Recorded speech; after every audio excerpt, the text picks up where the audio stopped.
मैं अहमदाबाद के सिविल अस्पताल के बाहर खड़ी हूँ। चारों तरफ सिर्फ आंसुओं की आवाज और बेचैनी का माहौल है। 2 दिन पहले 12 जून 2025 को एयर इंडिया की फ्लाइट AI 171 जो लंदन जा रही थी, टेक ऑफ के कुछ ही मिनट बाद मेघानी नगर में बीजे मेडिकल कॉलेज की इमारत से टकरा गई। इस बोइंग 787 ड्रीमलाइनर में 242 लोग सवार थे। अब तक 241 लोगों की मौत की पुष्टि हो चुकी है। हर तरफ मातम पसरा है। मेरे सामने एक महिला बैठी है जिसका नाम राधा है। वो बार बार अपने आंसुओं को पोंछते हुए बता रही है, मेरी बेटी उस फ्लाइट में थी। वो लंदन अपनी नई नौकरी शुरू करने जा रही थी। उसने कहा था, मम्मी, मैं वहां पहुंचकर आपको वीडियो कॉल करूंगी। अब वो कॉल कभी नहीं आएगी। राधा की आवाज में दर्द साफ झलक रहा है।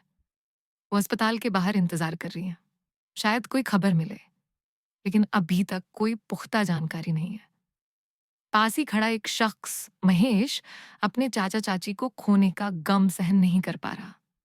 वो बताता है, मैं खुद उन्हें एयरपोर्ट छोड़कर आया था। वो पहली बार विदेश जा रहे थे अपने बेटे से मिलने। दोपहर में खबर आई कि प्लेन क्रैश हो गया। मैंने फोन मिलाया, लेकिन कोई जवाब नहीं आया। अब मैं यहां हूं बस एक उम्मीद ली कि उनके पार्थिव अवशेष मिल जाए।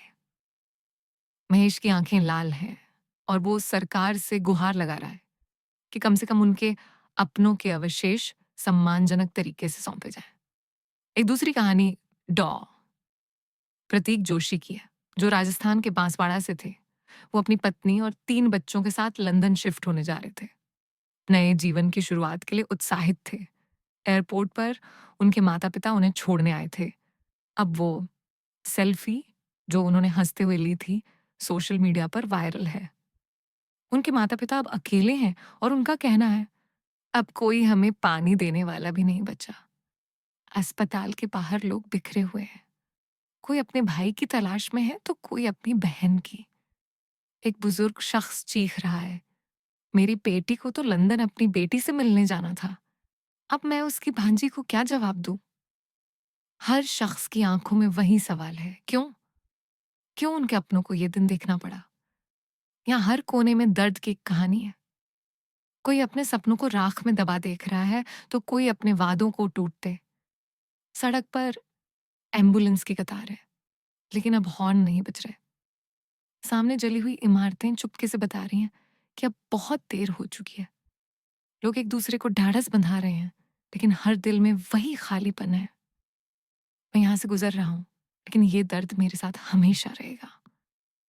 अहमदाबाद की हवा में आज सिर्फ चीखें और अधूरी कहानियां गूंज रही हैं।